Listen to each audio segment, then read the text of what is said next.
तो फाइनली भाई लोग, अब इंतज़ार का घड़ी ख़त्म हो गया है और कल सुबह पवन भैया का बवाल गाना सुनने को मिलेगा।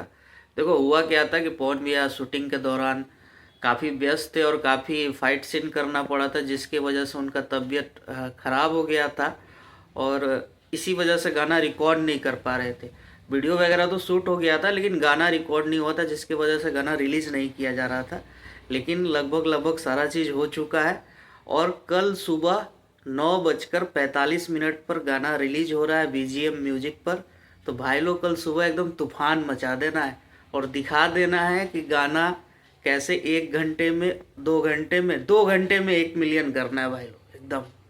और एक एक बंदे को 10-10 कमेंट करना है ताकि गाना तुरंत से तुरंत ट्रेंडिंग में जाए।